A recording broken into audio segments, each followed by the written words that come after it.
As-Sunnah Foundation.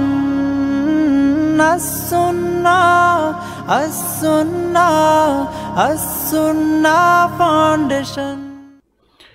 আসসালামু আলাইকুম ওয়া রাহমাতুল্লাহি ওয়া বারাকাতুহু। আলহামদুলিল্লাহ, ওয়াসসালাতু ওয়াসসালামু আলা রাসূলিল্লাহ ওয়া বা'দ।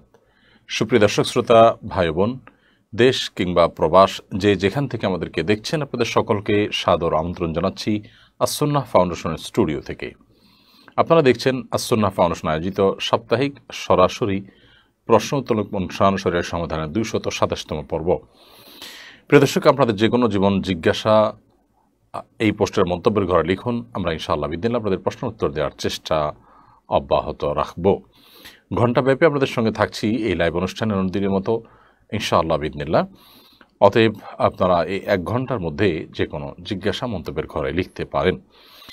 আপনারা এই লাইভ অনুষ্ঠানটি দেখতে পাচ্ছেন আমাদের ভেরিফাইড ফেসবুক পেজে, আস-সুন্নাহ ফাউন্ডেশনের ভেরিফাইড ফেসবুক পেজে, আমাদের ভেরিফাইড ইউটিউব চ্যানেল এবং অন্যান্য পেজ ও চ্যানেল সমূহে একযোগে যে কোনো জায়গায় প্রশ্ন করলে ইনশাআল্লাহ বিদিনিল্লাহ আমরা আপনাদের প্রশ্নের উত্তর যথাসম্ভব দেওয়ার চেষ্টা করব।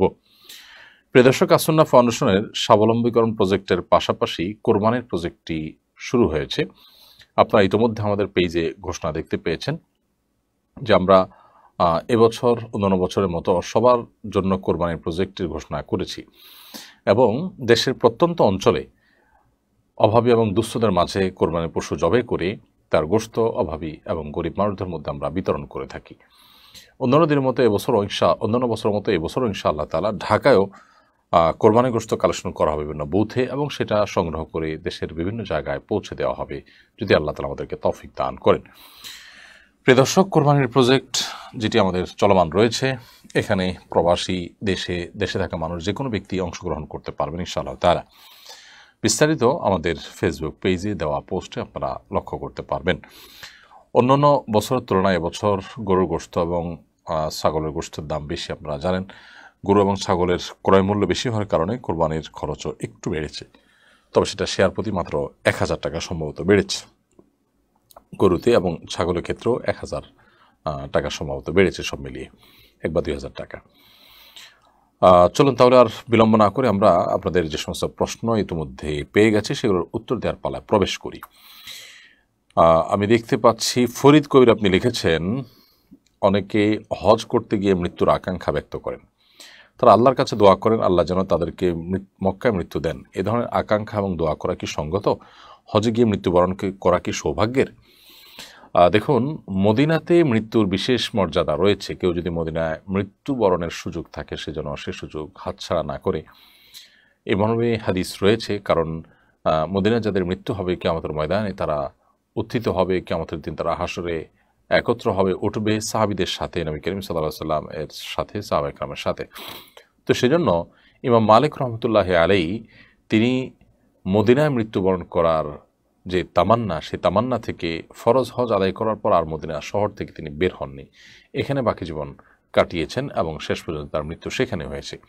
তো এই জন্য মক্কা কিংবা মদিনা এই পবিত্র ভূমিতে মৃত্যুবরণ করার তামান্না বা আকাঙ্ক্ষা করা দোষের নয়।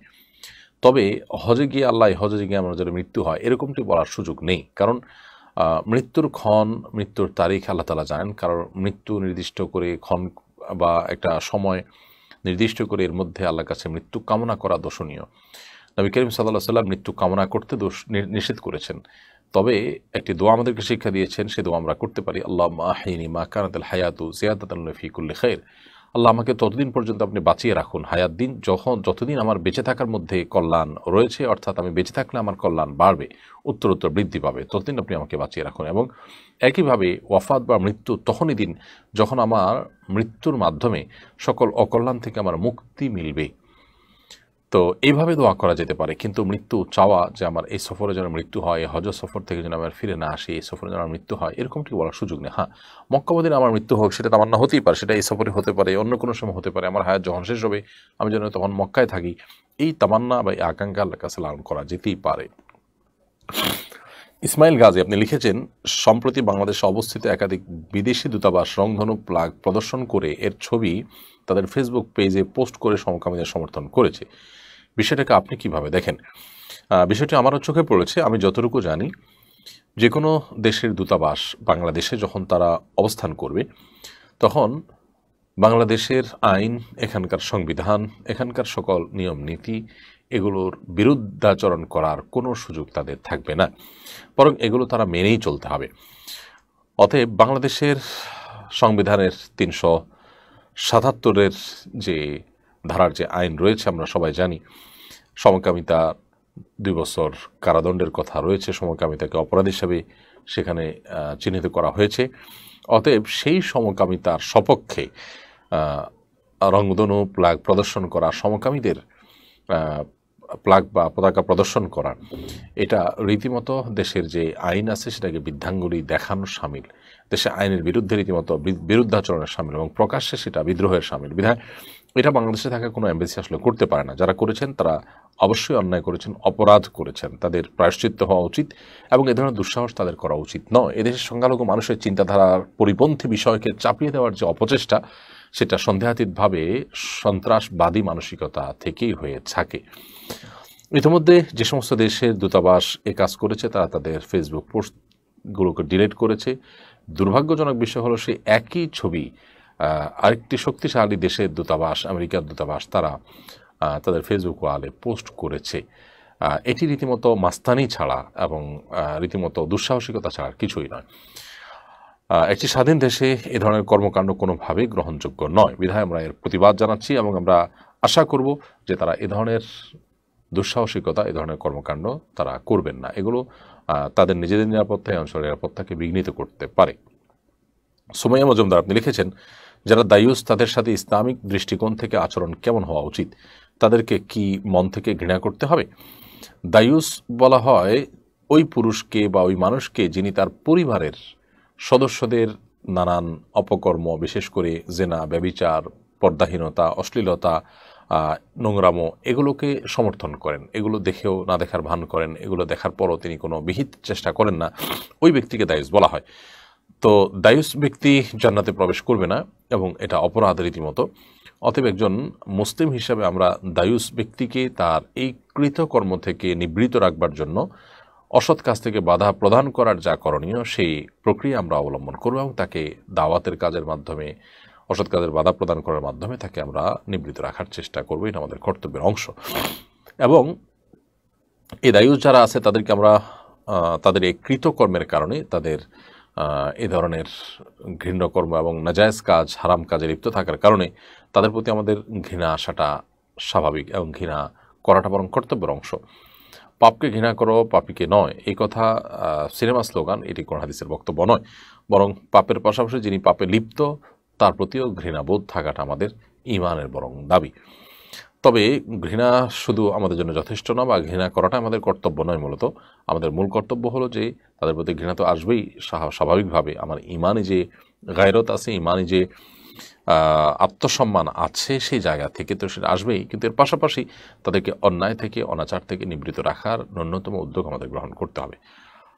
আশিক মণ্ডল লিখেছেন, যদি পেশাবের রাস্তা দিয়ে সামান্য কিছু বের হয় এবং সেটি গায়ে এবং কাপড়ে লেগে শুকিয়ে যায়, সেখানে ধৌত করা কি আবশ্যক? পেশাবের রাস্তা দিয়ে যদি পেশাবের সামান্য ছিটা বা অন্য কোনো কিছু বের হয় এবং গায়ে এবং কাপড়ে লেগে যায়, তাহলে যে জায়গা লেগেছে সেটি পবিত্র করতে হবে। আর যদি লাগার যার পর সেটা শুকিয়ে যায়, তাহলে তারপরও যে জায়গা লেগেছে আমি যদি এটা চিহ্নিত করতে পারি, জায়গাকে ধুয়ে ফেলবো। আর যদি চিহ্নিত করা না যায়, হারিয়ে যায়, তাহলে সেটা পরিমাণে যদি অনেক কম হয় না ধুলেও চলবে, নামাজ পড়া যাবে। আর যদি পরিমাণে বেশি হয় তাহলে সেটি ধোয়া দরকার, ধুতে হবে। এখন পরিমাণে বেশি কম বলতে ধরুন 1 টাকার যে কয়েন আছে, 1 টাকার যে কয়েন আছে, কয়েন সমপরিমাণ বা একটু কম 1 দিরহাম, যেটা হাতের তালুতে যেটুকু জায়গা আছে, আনুমানিক 1 টাকার কয়েনই বলতে পারে, 1 টাকা বা 2 টাকার কয়েন যে এখন যেটা পাওয়া যায়, এই 2 টাকার কয়েনের সমপরিমাণ যদি হয় তাহলে সেটা ধৌত করা আবশ্যক হবে। আর যদি তার কম হয় তাহলে সেক্ষেত্রে সেটা ধোয়াটা উত্তম, আর না ধুলেও নামাজ হয়ে যাবে। নাইম নূর আপনি লিখেছেন, আমি সৌদি আরবে মক্কায় থাকি, আমি হজ করতে চাচ্ছি, কিন্তু সৌদি আরবে যে সফটওয়্যার আছে ওইটার মাধ্যমে আবেদন টাইম শেষ হয়ে গেছে। তাই আমি বাংলাদেশি হজের কাজ করে এরকম লোকের মাধ্যমে টাকা দিয়ে হজ করলে কি হজ কবুল হবে? ওরা বলছে আমার নামেই কার্ড বানিয়ে দিবে।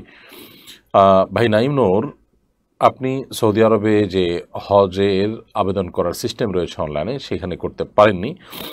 এখন বাংলাদেশে থেকে যে সমস্ত হজ কাফেলা যায় সেগুলোর সাথে প্রবেশ করে হজ করে ফেলবেন।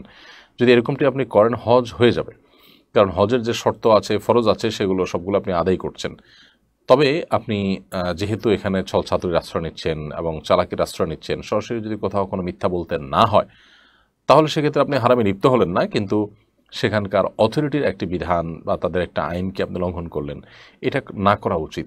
কেন না করা উচিত? কারণ এই আইন লঙ্ঘন করার মধ্য দিয়ে আপনি সেখানকার যে আপনার সেখানকার যে শৃঙ্খলা আছে, সেটা কিছুটা হলো বিঘ্ন ঘটাতে আপনি ভূমিকা রাখছেন।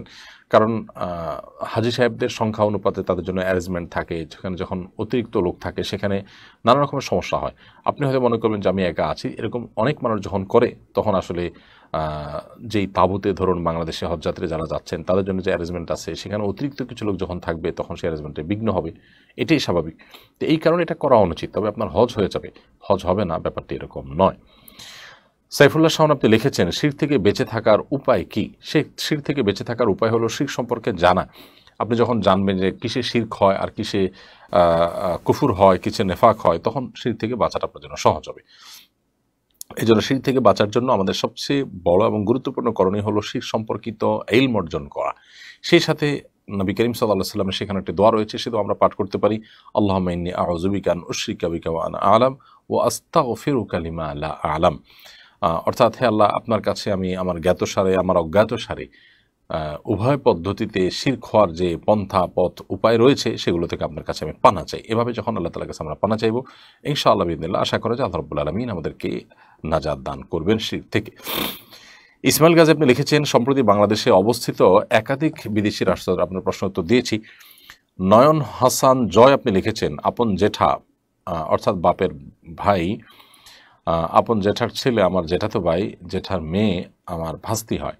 আপন জেঠার ছেলের মেয়েকে বিয়ে করা জায়েজ হবে কি না, বলবেন সহি রেফারেন্স সহকারে। ভাই নয়ন, আপনার প্রশ্নের উত্তর হলো যে আপন চাচাতো ভাই, জেঠাতো ভাই, যেটাই বলেন একই কথা প্রযোজ্য হবে। আপন চাচাতো ভাইয়ের মেয়েকে বিয়ে করা জায়েজ হবে, এটা না জায়েজ কোনো কাজ নয়। আমরা এর সবচেয়ে সুস্পষ্ট দলিল পাচ্ছি আমাদের প্রিয় নবী সাল্লাল্লাহু আলাইহি সাল্লামের নিজের জীবনীতে। নবী করিম সাল্লাল্লাহু আলাইহি সাল্লাম তিনি বিয়ে করেছেন, তার কন্যা ফাতেমা রাদিয়াল্লাহু তাআলা আনহাকে বিয়ে করেছেন তারই ভাতিজা, তারই চাচাতো ভাই আলী রাদিয়াল্লাহু তাআলা আনহু। তো চাচাতো ভাইয়ের মেয়েকে বিয়ে করা জায়েজ রয়েছে। অতএব আপনার জেঠাতো ভাই বা চাচাতো ভাইয়ের মেয়েকে আপনি বিয়ে করলে সেটি জায়েজ হবে, এটি না জায়েজ কোনো কাজ হবে না, বরং এটি জায়েজ। কারণ চাচাতো ভাইয়ের মেয়ে সে কিন্তু মাহরাম না, গায়রে মাহরাম। যেহেতু গায়রে মাহরাম, তাকে বিবাহ করা জায়েজ আছে, অর্থাৎ তার সাথে আপনার পর্দা প্রযোজ্য। এরপর এইচ.এম. সাইফুল ইসলাম লিখেছেন, মসজিদের মেহরাব বাদ দিয়ে ইমাম কাতারে ও মুসল্লিরা দ্বিতীয় কাতার থেকে দাঁড়াতে পারবে কিনা? এক্ষেত্রে প্রথম কাতার কোনটা ধর্তব্য হবে? মসজিদের মেহরাব বাদ দিয়ে ইমাম সাহেব কাতারে দাঁড়াতে পারেন, কোনো অসুবিধা নেই। যদি তাতে মুসল্লি সংকুলন হয়, তাহলে মেহরাবের বাইরে এসে এক কাতার বা দুই কাতার পেছনে এসে ইমাম দাঁড়ালেন, তার পেছন থেকে ইমাম মুক্তাদিরা দাঁড়ালেন, এতে কোনো অসুবিধা নেই। এবং এতে ইমাম সাহেব যেখানে দাঁড়িয়েছেন তার পেছনে যে কাতারটা, ওইটাই প্রথম কাতার হিসাবে ধর্তব্য হবে। প্রথম কাতারে নামাজ পড়ার যে ফজিলত বা মর্যাদা রয়েছে সেই কাতারে পড়লেই হবে। এখানে প্রথম কাতার বলতে মসজিদে দাগ দেয়া কাতার উদ্দেশ্য নয়, ইমামের পেছনে যেটাই থাকবে সেটাই প্রথম কাতার হিসাবে গণ্য হবে। হাফিজুর রহমান লিখেছেন, আমরা সচরাচর কথায় বলে থাকি আল্লাহই তো মানুষের মন ভরাতে পারে না, মানুষ কিভাবে মানুষের মন ভরাতে পারবে? একথা দ্বারা কি একজন মানুষের ইমান নষ্ট হবে? এটা খুবই গর্হিত কাজ, ইমানের সাথে সঙ্গতিপূর্ণ কোনো কথা নয়। আল্লাহ তাআলা মানুষের মন ভরাতে পারে না, এ কথা সঠিক কোনো কথা নয়। আল্লাহ সুবহানাহু ওয়া তাআলা মানুষের আকাঙ্ক্ষা মেটাতে পারেন, এবং আল্লাহ তাআলার কাছে অসম্ভব বলতে কোনো কিছুই নয়। এটা আল্লাহ সম্পর্কে জাহালাত এবং মূর্খতা। যদি কেউ জেনে শুনে আল্লাহ সম্পর্কে এ ধরনের মন্দ ধারণা রাখে, আল্লাহ সম্পর্কে ইচ্ছাকৃত জেনে শুনে ঠান্ডা মাথায় এরকম মন্দ কথা বলে, তাহলে সেটা অবশ্যই ইমান নষ্ট হওয়ার কারণ হবে এবং তিনি ইসলাম থেকে খারিজ হবেন। আর যদি বিষয়টা অজ্ঞতা সুলভ হয়, আল্লাহ শানে এটা যায় না বা এটার অর্থটা কি তিনি অতটা খেয়ালও করেননি, এরকম যদি হয়, তাহলে তারপরও ইমান নষ্ট না হলেও এর মাধ্যমে তিনি জঘন্য অপরাধে লিপ্ত হয়েছেন এবং তার তওবা করা উচিত। আল্লাহ সুবহানাহু ওয়া তাআলা পারেন এমন কোনো কিছুই নেই। মানুষের চাহিদা আল্লাহ তাআলা পূরণ করতে পারেন না, এটা শুধুমাত্র আল্লাহ সম্পর্কে অজ্ঞানতা বা জাহালতের কারণে কেউ বলতে পারেন, এছাড়া এটা কোনো মানুষ বলতে পারেন না। মোহাম্মদ শাকিল আপনি লিখেছেন, আমার খালাতো দুলাভাই একজন দিনমজুর, তাকে কি জাকাতের টাকা দিতে পারবো?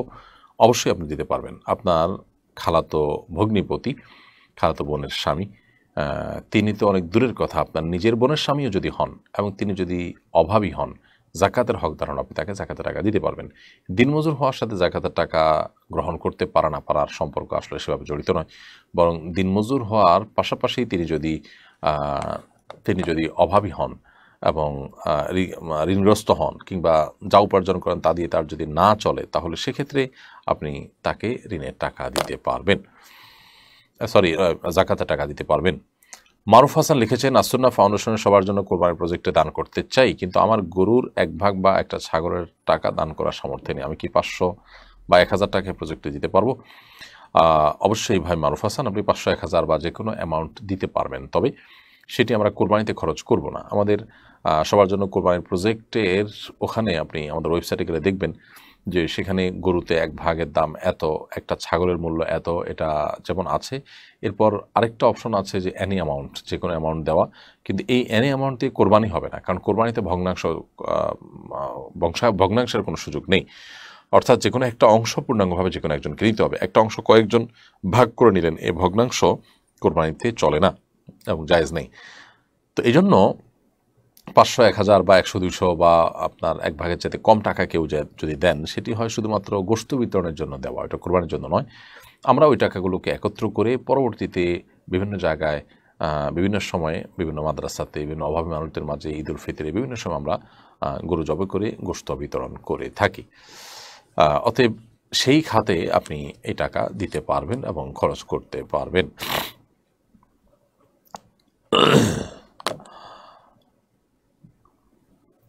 মোহাম্মদ মাহিনুল আলম আপনি লিখেছেন, ভাগে কোরবানি করলে সবাইকে কি টাকা সমপরিমাণ দিতে হবে, নাকি কেউ কম বা কেউ বেশি করে দিলে কোরবানি হবে?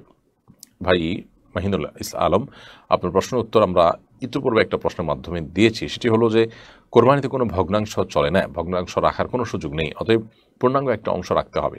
কোনো একজন শরীক যদি একটা অংশের চাইতে কম দেন, তাহলে অন্য শরীকরা কেউ যদি সেটা ফিল আপ করে দেন, যে ঠিক আছে তার পক্ষ থেকে আমি ফিল আপ করে দিলাম, তার পক্ষ থেকে হলো আমি টাকাটা তাকে হাদিয়া করলাম, উপহার দিলাম, ডোনেশন করলাম, তার কাছে হয়তো একটা ভাগের টাকা 15,000 টাকা, তার কাছে 10,000 টাকা আছে, তো বাকি 5,000 টাকা আমি প্লাস করে দিলাম, আমার তরফ থেকে আমি তাকে দিলাম, তাহলে ওটা পুরোটা তার তরফ থেকেই হলো, পুরো অংশটা, জাস্ট একজন তাকে 500 টাকা বা 5,000 টাকা হেল্প করলেন, এরকম হলে সেটা জায়েজ আছে। কিন্তু যদি এমন হয় যে একটা ভাগ দুজন মিলে নিয়েছেন, তারা গোশত ভাগ করে নেবেন, তাহলে সেটা জায়েজ হবে না। কারণ কোরবানির পশুতে গরু বা ওঁট হলে, মহিষ হলে, সেখানে সর্বোচ্চ 7 ব্যক্তি অংশগ্রহণ করতে পারে, 8 ব্যক্তি অংশগ্রহণ করার সুযোগ নেই, কিংবা 7 ব্যক্তি করলেন, এর মধ্যে একাধিক ব্যক্তি যদি একটা ভাগের শেয়ার নেন, তাহলে সেটা কিন্তু জায়েজ হবে না। এমডি ফয়সাল আহমদ সুমন লিখেছেন, যুবকদের উদ্দেশ্যে একটু বিশেষ নসিহত করুন। যুবকদের জন্য সবচেয়ে গুরুত্বপূর্ণ বিষয় হলো তাদের যৌবনকালকে সকল প্রকার অনাচার থেকে, যৌনাচার থেকে, অবাধ যৌনাচার থেকে এবং হারাম সম্পর্ক থেকে বাঁচিয়ে রাখা এবং 5 ওয়াক্ত ফরজ নামাজ পড়া, সৎসঙ্গ অবলম্বন করা, যে সমস্ত সঙ্গী, যে সমস্ত বন্ধু, যে সমস্ত যুবকরা আল্লাহর ভয় ধারণ করেন, তাদের সাথে উঠা বসা করে, তাদেরকে বন্ধুরূপে গ্রহণ করা, এই বিষয়ে তাদেরকে সৎপথে থাকতে অনেক বেশি সাহায্য করে, আর না হলে তারা বিপদগামিতার পথে চলে যাওয়ার আশঙ্কা অনেক বেশি থাকে। এমনি রাসেল হোসেন লিখেছেন, মোবাইলে কোরআন তেলাওয়াত শুনতে শুনতে কি তাসবিহ পড়া যাবে? কোরআন কারীমের তেলাওয়াত যখন আমরা শুনবো, তখন খুব মনোযোগের সাথে শোনা উচিত, তখন আসলে মুখে তাসবিহ পড়া উচিত নয়। কারণ কোরআন কারীমের তেলাওয়াত যখন আমরা শুনবো, তখন আমাদের আচরণ কেমন হবে বা আমরা কিভাবে শুনবো, সে সম্পর্কে আল্লাহ সুবহানাহু ওয়া তাআলা বলেছেন, ইযা কুরিয়াল কুরআনু ফাসতামিউ লাহু ওয়া আনসিতু লাআল্লাকুম তুরহামুন। যখন কোরআন তেলাওয়াত করা হবে, তখন তোমরা মনোযোগ সহকারে শুনবে এবং চুপ থাকবে। এখানে কিন্তু 2টি নির্দেশ আল্লাহ তাআলা করেছেন, একটা হলো ফাসতামিউ, আর একটা হলো আনসিতু। তোমরা মনোযোগ সহকারে শুনবে কোরআন যখন তেলাওয়াত করা হবে তখন, এবং তোমরা সেই কোরআনে কারীমের তেলাওয়াতকে শোনার সময় তোমরা নীরবতা অবলম্বন করবে। এজন্য 2টা জিনিস আমাদের লক্ষ্য রাখা উচিত, একটা হলো নীরবতা অবলম্বন করা, একটা হলো যে মনোযোগ সহকারে শ্রবণ করা। এজন্য এই সময় তাসবিহ তেলাওয়াত করা উচিত নয়। ডেইলি ট্রিক্স এআইডি থেকে আপনি লিখেছেন, প্রবাসীরা কিভাবে কোরআন প্রতিযোগিতায় অংশগ্রহণ করবে? খুবই সিম্পল। কোরআন প্রতিযোগিতা যেহেতু অনলাইনে হবে, এটার ফাইনাল পরীক্ষার চূড়ান্ত ধাপ সেটা অফলাইনে হবে হয়তো, এবং সেখানে অফলাইনে যখন হবে সেটাতে ইনশাআল্লাহ বিদিল্লাহ বাহির থেকেও মানুষ অংশগ্রহণ করতে পারবেন। সেরকম সিস্টেম যারা বাহিরে থাকবে তাদের জন্য আমরা রাখবো ইনশাআল্লাহ। তবে সাধারণত যে প্রথম 6টি ধাপ আছে বা 5টি ধাপ আছে, এই ধাপগুলোতে পৃথিবীর যে কোনো প্রান্ত থেকেই অংশগ্রহণ করতে পারবে যে কোনো ব্যক্তি, এমনকি প্রবাসী ভাইরা তারাও অংশগ্রহণ করতে পারবেন। যেহেতু এগুলো হবে অনলাইনে এবং লিঙ্ক দিয়ে দেওয়া হবে, গুগল লিঙ্ক, অথবা প্রথম পরীক্ষা গুগল লিঙ্ক হলে পরবর্তী পরীক্ষাগুলো আমরা ইনশাআল্লাহ আমাদের নিজস্ব ওয়েবসাইট থেকে গ্রহণ করার চেষ্টা করব। অতএব আমাদের ফেসবুক পেজে যখন লিঙ্ক প্রকাশ করা হবে, যে কেউ লিঙ্কে ক্লিক করে কিন্তু পরীক্ষায় অংশগ্রহণ করতে পারবেন এবং যথারীতি তার জন্য পুরস্কার ইত্যাদিও প্রযোজ্য হবে। মাহবুব লিখেছেন, সম্প্রতি এক বাংলাদেশি যুবক এভারেস্ট জয় করেছেন। এ ধরনের অ্যাচিভমেন্টের জন্য দীর্ঘ প্রস্তুতি নিতে হয়, অর্থ শ্রম ব্যয় হয়। শুধু একটা পাহাড়ে ওঠার জন্য অর্থ শ্রম ও সময় ব্যয় করা সেরাই এবং দুনিয়াবী দৃষ্টিকোণ থেকে কেমন? ভাই মাহবুব, এ বিষয়ে আমরা এর আগে বিভিন্ন প্রশ্নের উত্তরে এই ধরনের প্রশ্ন বিষয়ে নানা কথা আমরা পেশ করার চেষ্টা করেছি। কোরআন এবং হাদিসকে গবেষণা করে বা কোরআন হাদিস পাঠ করে আমাদের কাছে যেটি মনে হয়েছে যে আসলে ইসলামী শরিয়ার দৃষ্টিকোণ থেকে এই কাজগুলোর তেমন কোনো তাৎপর্য নেই। এগুলোতে আমাদের দেশের মুখ উজ্জ্বল হয়, যিনি করেন তার মুখ উজ্জ্বল হয়, তার সাহসিকতা, তার বীরত্ব, এগুলো বীরত্বগাথা এগুলো মানুষ বলতে থাকে। কিন্তু আসলে ইমানদারের প্রত্যেকটা কাজে দুনিয়া এবং আখিরাত কোনো না কোনোটার কল্যাণ নিহিত থাকবে। যদি এমন হয় যে ওই জায়গাটাতে যে কোনো কিছু আবিষ্কার করা যায় কিনা, মানুষের জন্য কোনো কল্যাণের কোনো কিছু বের করা যায় কিনা, তার জন্য গবেষণা করলেন, তার জন্য চেষ্টা করলেন, তাহলে সেটা ভিন্ন বিষয়। এটা যেমন মহাকাশে যাচ্ছে মানুষ, সেখানে গিয়ে আপনার মহাকাশ স্টেশন থেকে নানাবিধ মানুষের কল্যাণ সাধন করার পথ পদ্ধতি বা নানা রকমের আপনার সুযোগ সুবিধা সেখান থেকে মানব জাতির জন্য সেখান থেকে তারা তৈরি করতে পারছেন, দেখাতে পারছেন বা আবিষ্কার করতে পারছেন। কিন্তু এভারেস্টের চূড়ায় ওঠার মধ্যে মানুষের কোনো কল্যাণ নিহিত নেই। যিনি উঠছেন তিনি তার বাহাদুরি ছাড়া, যে দেশের নাগরিক করছেন সে দেশের মুখ উজ্জ্বল হওয়া ছাড়া আর কিছু নয়। এটার জন্য শ্রম, অর্থ এগুলো সব ব্যয় করা এবং এত বেশি এনার্জি সেখানে দেওয়া, এ ধরনের কাজের পেছনে ইসলাম শরিয়ার দৃষ্টিকোণ থেকে, বিশেষ করে যে লোকটা আখিরাতে বিশ্বাস করেন, যিনি আল্লাহর কাছে যেতে হবে যে বিশ্বাস করেন, যার কাছে দুনিয়াটা নিছকই একটা দুনিয়া, এটা এর বেশি কিছু নয়, তার কাছে আসলে এগুলো কখনো গুরুত্বপূর্ণ বিষয় নয়। হ্যাঁ, আখিরাতের প্রতি বিশ্বাস না থাকলে, দুনিয়াটাই তার সব কিছু হলে, তখন তার কাছে এটা অনেক বড় ব্যাপার হতে পারে। আমি জানি যে এই ধরনের বিষয়গুলোকে আমরা অনেকে হয়তো হজম করতে পারবো না। এই ধরনের বিষয়গুলোকে আমাদের কাছে মনে হবে যে একেবারে সেকেলে আমাদেরকে শয়তান আখিরাতকে এতটা ভুলিয়ে রাখছে যে আখিরাতের ব্যাপারগুলো আমাদের কাছে এখন একেবারে গৌণ হয়ে যাচ্ছে। আখিরাতের বিষয়গুলো আমাদের কাছে বরং মনে হচ্ছে যে এগুলো শুধু কথার কথা। আমাদের ব্যক্তিগত জীবনে, বিভিন্ন কর্মকাণ্ডে, আমাদের চিন্তাধারায় আখিরাতের প্রতি ঈমানের কোনো প্রতিফলন বা ছিটেফোঁটা এটা প্রকাশ পায় না সচরাচর। এটা খুবই দুর্ভাগ্যজনক এবং এটি ঈমানের যে দুরবস্থা আমাদের মধ্যে রয়েছে সেটা একটি সুস্পষ্ট উদাহরণ। মাহিয়া আপনি লিখেছেন, অজু করার পর চুল দেখা গেলে কি অজু ভেঙে যাবে? অজু করার পর যদি চুল দেখা যায় তাতে অজু ভঙ্গ হবে না, কারণ আসলে অজু ভঙ্গের সাথে চুল দেখা যাওয়া না যাওয়ার কোনো সম্পর্ক নেই। অজু ভঙ্গের সাথে মূলত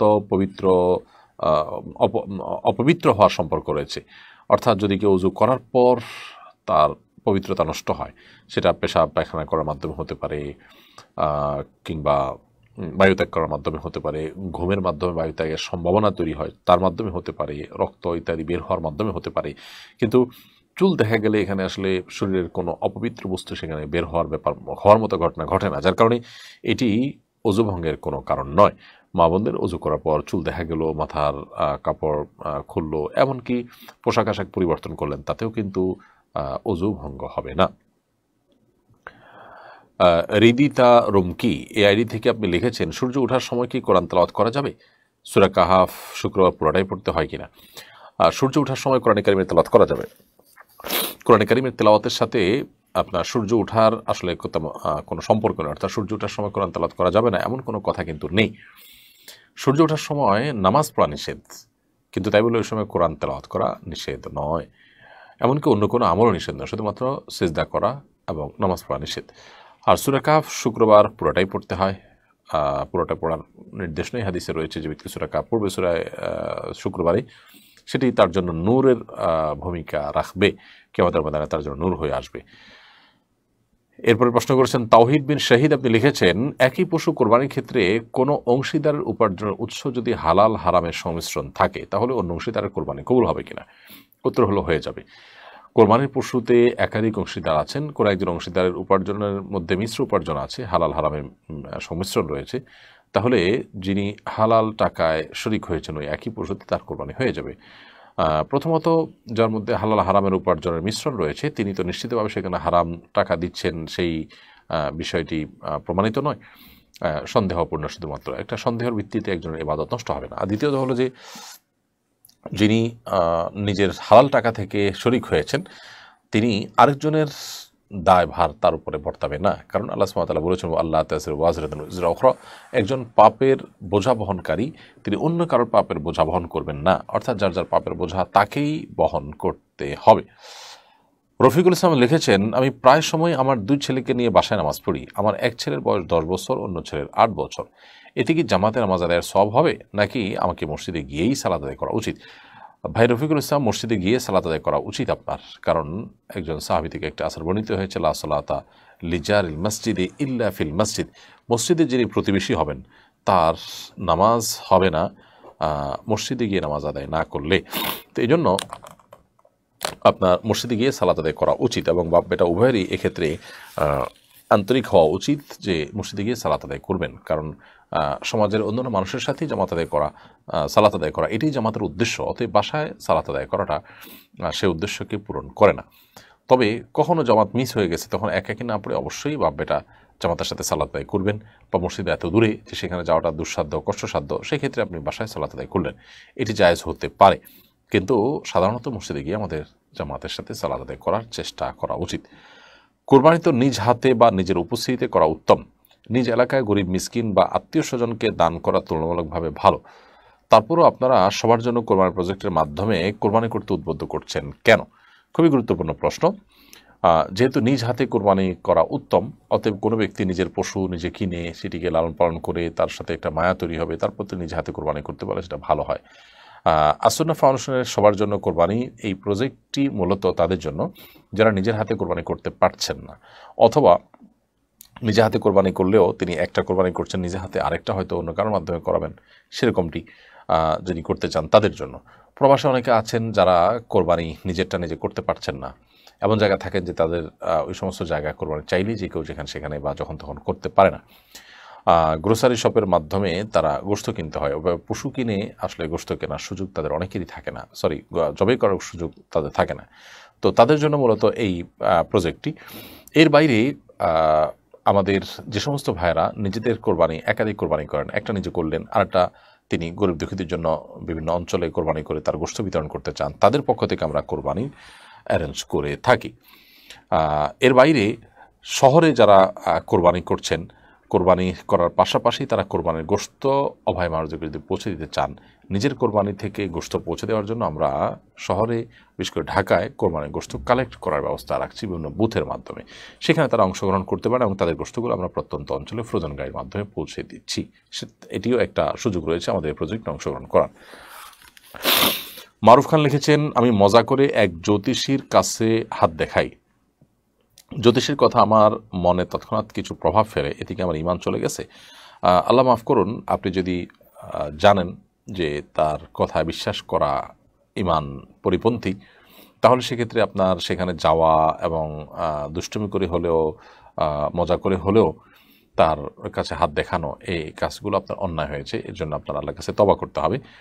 এবং আপনি যদি তার কথায় বিশ্বাস করেন এবং তার কথার উপর আস্থা রাখেন, তাহলে সেক্ষেত্রে ইমান চলে যাওয়ার মতো কাজ হয়েছে। আল্লাহ মাফ করুক, আপনার তওবা করলে ইনশাআল্লাহ আল্লাহ তাআলা মাফ করবেন আপনাকে।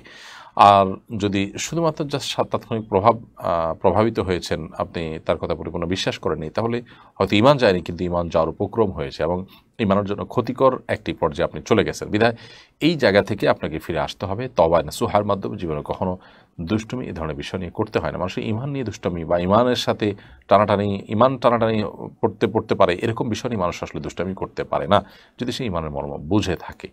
আল্লাহর কাছে পরিপূর্ণভাবে ইস্তেগফার করা উচিত খাঁটি অন্তরে। এমডি বাবলু মোল্লা লিখেছেন ইমাম সাহেব নির্দিষ্ট সময়ের চেয়ে একটু দেরিতে আসেন, এই সময় দেরি না করে কেউ কি নামাজের ইমামতি করতে পারবে নাকি অপেক্ষা করবে? ইমাম তিনি যদি মাঝে মধ্যে বা হঠাৎ এরকম করেন যে তার একটু দেরি হচ্ছে, তাহলে সেক্ষেত্রে ইমামের জন্য অপেক্ষা করাটাই হলো সুন্নাহ। নবী করিম সাল্লাল্লাহু আলাইহি সাল্লাম একদিন এশার সালাত আদায় করতে আসতে তার একটু বিলম্ব হয়েছে। এর মধ্যে সাহাবীদের অনেকে মসজিদে নববীতে শুয়ে পড়েছেন, অনেকে ঘুমিয়ে পড়েছেন। নবী সাল্লাল্লাহু আলাইহি ওয়াসাল্লাম আসার পর সবাই আবার প্রস্তুত হয়ে সালাতে শামিল হয়েছেন। এই জন্য ইমাম সাহেবের যদি কখনো দেরি হয়, সাধারণত 1 মিনিট 2 মিনিট 4 মিনিট এর বেশি দেরি হয় না, যদি এরকম কালে ভদ্রে কখনো দেরি হয়, তাহলে সেক্ষেত্রে ইমাম সাহেবের জন্য অপেক্ষা করাটাই হলো সুন্নাহ। আমরা যথাসম্ভব চেষ্টা করব ইমাম সাহেবের জন্য অপেক্ষা করার। আর যদি প্রায় এরকম করেন, তাহলে সেক্ষেত্রে ইমাম সাহেবকে সতর্ক করা যেতে পারে, সাবধান করা যেতে পারে, ইমাম সাহেবকে বলা যেতে পারে যে এটি মুসল্লিদের কষ্টের কারণ হয়। সেটুকুই ইনশাআল্লাহ বিদিনিল্লাহ আশা করি যথেষ্ট হবে তার সংশোধনের জন্য। তারপরে যদি নিয়মিত এরকম করতে থাকেন, তাহলে কর্তৃপক্ষ চাইলে সেই ইমাম যার টাইম জ্ঞান নাই বা তিনি এরকম নিয়মিত দেরি করেন, তাতে মানুষের অসুবিধা হয়, তাহলে সেক্ষেত্রে তার বিকল্প কোনো ব্যক্তিকে নিয়োগ দিতে পারেন। সালমান অপটিক্স এই আইডি থেকে আপনি লিখেছেন, ব্যবসায় বদনজর লাগলে করণীয় কি? ব্যবসায় বদনজর যদি লাগে, তাহলে সেক্ষেত্রে যেই ব্যক্তির বদনজর লেগেছে মনে হয় বা যাদের বদনজর লেগেছে মনে হয়, তাদের কাছ থেকে পানি পড়া নিয়ে বা তাদের অজু করা, হাত মুখ ধোয়া পানি নিয়ে ওই ব্যবসার প্রতিষ্ঠানে ছিটিয়ে দেওয়া বা ওখানে যদি সম্ভব হয় ফ্লোর ইত্যাদি ধুয়ে ফেলা, এরকম যদি করার সুযোগ থাকে তাহলে সেটা করবেন। এবং এর বাইরে এমনিতে বদনজর যেন না লাগে, সেজন্য মাশাআল্লাহ তাবারাকাল্লাহ জাতীয় জিনিস লিখে রাখা যেতে পারে। কেউ যেন এগুলো দেখার পর মাশাআল্লাহ তাবারাকাল্লাহ পড়ে। আর কেউ যদি আশ্চর্য হয় ব্যবসার উন্নতি দেখে, অগ্রগতি দেখে, ভালো কিছু দেখে, তাহলে তাকে দিয়ে মাশাআল্লাহ তাবারাকাল্লাহ বলানো যেতে পারে। এগুলো বললে সাধারণত আর বদনজর লাগে না। প্রিয় দর্শক, দেখতে দেখতে আমরা অনুষ্ঠানের মাঝামাঝি পর্যায়ে চলে এসেছি। সময় হয়েছে ছোট্ট একটি বিরতিতে যাওয়ার। বিরতির পর আবারও ফিরে আসছি শরীর সমাধান অনুষ্ঠানে। আশা করছি আমাদের সঙ্গেই থাকবেন ইনশাআল্লাহ তাআলা। কুরআন মানব জাতির মুক্তির সনদ, কুরআন আমাদের গাইডবুক। অথচ সমাজের খুব কম মানুষই কোরআন বোঝেন বা বোঝার চেষ্টা করেন। বছর জুড়ে কোরআন চর্চার লক্ষ্যে শুরু হলো আস-সুন্নাহ ফাউন্ডেশনের যাবৎকালের সর্ববৃহৎ প্রতিযোগিতা কোরআন বর্ষ। 2024 রমজান থেকে 2025 রমজান পর্যন্ত 6 ধাপে অনুষ্ঠিত হতে যাচ্ছে আল কুরআনুল কারীম পাঠ ও প্রতিযোগিতা। বিজয়ীদের জন্য থাকছে 3টি উমরা, 1টি কম্পিউটার, 5টি ব্যক্তিগত লাইব্রেরি, 6টি কিন্ডেল রিডার সহ 15 লক্ষ টাকার মূল্যবান সব পুরস্কার। আল্লাহ সুবহানাহু ওয়া তাআলা আমাদেরকে ভালো কাজে একে অন্যের সঙ্গে প্রতিযোগিতায় অবতীর্ণ হওয়ার নির্দেশ করেছেন। সুতরাং আসুন কোরআন চর্চার এই মহা আয়োজনে, কোরআনের এই বিশাল প্রতিযোগিতায় সামিল হয়ে নিজেদেরকে কোরআনের জ্ঞানে সমৃদ্ধ করি, জীবনকে করি কোরআনময়। পার্থিব এই সমস্ত মহামূল্যবান পুরস্কার জেতার পাশাপাশি আল্লাহ সুবহানাহু ওয়া তাআলার কাছ থেকে অফুরন্ত বিনিময় লাভের এই সুযোগটি যেন আমাদের কারোর হাতছাড়া না হয়। তাহলে আর দেরি নয়, শুরু করুন এখনই কোরআন বর্ষ, বছরব্যাপী কোরআন চর্চার এক অনন্য আয়োজন। আস-সুন্নাহ ফাউন্ডেশন, উম্মার স্বার্থে, সুন্নাহর সাথে। বিরতির পর আবার আপনাদেরকে স্বাগতম জানাচ্ছি শেরাই সমাধান অনুষ্ঠানে। আপনারা দেখছেন আস-সুন্নাহ ফাউন্ডেশন স্টুডিও থেকে সাপ্তাহিক লাইভ শেরাই সমাধান অনুষ্ঠান 227তম পর্ব। বিরতির আগে আমরা অনেকগুলো প্রশ্নের উত্তর দিয়েছি। এখন অনেকগুলো প্রশ্ন আমাদের কাছে এসে জমা পড়েছে। প্রিয় দর্শক, যে সমস্ত প্রশ্ন উত্তর আমরা লাইভে দিতে পারছি না, সেগুলো ইনশাআল্লাহ শনি অথবা রবিবার অফিস টাইমে আমাদের অ্যাডমিনগণ রিপ্লাইয়ের মাধ্যমে আপনাদের উত্তর দেওয়ার চেষ্টা করবেন ইনশাআল্লাহ তারা, যতগুলো প্রশ্নের উত্তর দেওয়া সম্ভব হয়।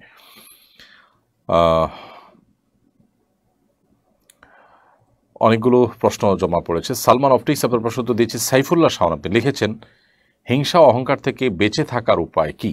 হিংসা এবং অহংকার এই দুটি কিন্তু খুবই ভয়াবহ অপরাধ এবং কবিরা গুনাহ। সৃষ্টি জগতের প্রথম অপরাধ যেটি সংগঠিত হয়েছে সেটি হলো যে হিংসা, এরপরে অহংকার। ইবলিস আদম আলাইহিসসালামের শ্রেষ্ঠতা এবং মর্যাদা দেখে হিংসা করেছে এবং অহংকার করেছে। এজন্য হিংসা এবং অহংকার ইবলিসকে ইবলিসে পরিণত করেছে। এজন্য এগুলো থেকে বেঁচে থাকতে হবে। হিংসা বলা হয় কারোর কল্যাণ দেখার পর নিজের মধ্যে খারাপ লাগায় কাজ করা, কিংবা কারোর কল্যাণ দেখার পর সেটাকে হিংসা করা, তার থেকে সে কল্যাণটা দূরীভূত হয়ে যাওয়ার কামনা করা, এটাই হিংসা। আর অহংকার হলো অন্য তুলনায় নিজেকে শ্রেষ্ঠ মনে করা, অন্যদেরকে তুচ্ছ মনে করা, এগুলো হলো অহংকার। তো হিংসা এবং অহংকার এগুলোর থেকে বাঁচার জন্য, বিশেষ করে হিংসা থেকে বাঁচার জন্য যার প্রতি হিংসা হয় তার জন্য আরও বেশি বেশি করে দোয়া করতে হবে, তার কল্যাণ কামনা করতে হবে। যত বেশি তার কল্যাণ কামনা করবেন, তার জন্য দোয়া করবেন, তত বেশি তার প্রতি যে হিংসা আছে সেটা তত দ্রুততার সাথে দূর হয়ে যাবে। বিধায় কারোর প্রতি হিংসা হলে আরও বেশি বেশি করে তার কল্যাণ কামনা করা উচিত, নিজের ইচ্ছার বিরুদ্ধে তার জন্য দোয়া করা উচিত। এর মাধ্যমে আশা করা যায় ইনশা আল্লাহ হবে ইদনিল্লাহ নিজের মনের মধ্যে থাকার হিংসা দূর হয়ে যাবে। এর পাশাপাশি অহংকার থেকে বাঁচার জন্য কোনো ব্যক্তিকে তাচ্ছিল্য না করা এবং সত্য জানার পর সেটাকে স্বীকার করতে কার্পণ্য না করা, এগুলোর কসরত করা উচিত। এবং আল্লাহ তাআলার কাছে দোয়া করা যেতে পারে, আল্লাহুম্মা জাআলনি ফি আইনি সগীরা ওয়া ফি আ'য়ুনিন নাসি কাবীরা, হে আল্লাহ আপনি আমাকে আমার নিজের চোখে আপনি আমাকে ছোট করে দিন এবং অন্যদের চোখে আমাকে আপনি বড় করে দিন। এই মর্মে আল্লাহ সুবহানাহু ওয়া তাআলার কাছে দোয়া করা যেতে পারে। ইনশাআল্লাহ এর মাধ্যমে আশা করা যায় আল্লাহ তাআলা আমাদেরকে বিনয়ী হওয়ার তৌফিক দেবেন এবং অহংকার থেকে মুক্তি দান করবেন। সোহাইব লিখেছেন, শিগগিরই সামনের অর্থ বছরে বাজেট পাস হবে, একজন প্রতিনিধিত্বশীল আলেম হিসাবে কেমন বাজেট কামনা করেন? প্রায় প্রতি বছরই বাজেটকে সামনে রেখে আমরা এ ধরনের প্রশ্ন পেয়ে থাকি এবং কথা বলার চেষ্টা করি।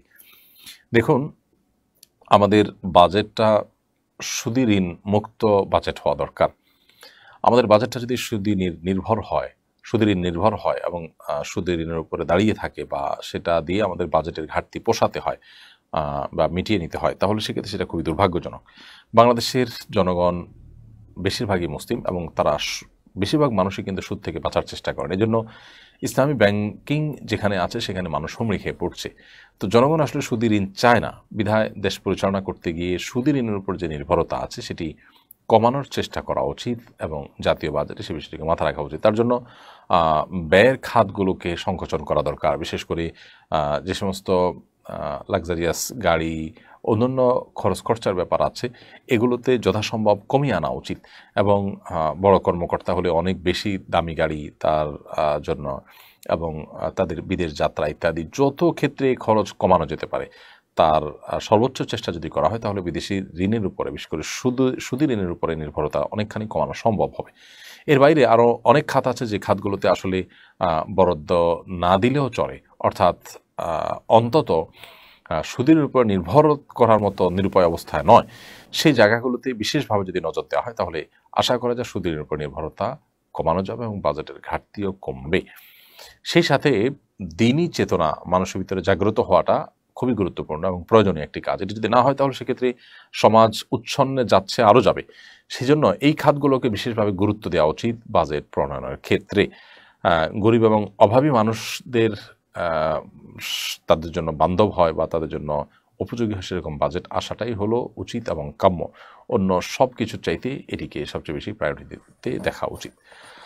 এমনি সাব্বির রহমান লিখেছেন, পাখির খামার করে পাখি বিক্রি করে টাকা ইনকাম করা যায় আছে কিনা? অবশ্যই জায়েজ আছে, কোনো অসুবিধা নেই। পাখি লালন পালন করা, পাখির খামার করা, পাখির উৎপাদন করা, এগুলো জায়েজ কাজ। যেহেতু হালাল পাখি, গোশত খাওয়া হালাল, বিধায় সেটি খামার করে গোশত বিক্রি করলেন বা পাখি বিক্রি করলেন, সেটা জায়েজ কাজই হবে, না জায়েজ কোনো কাজ হবে না।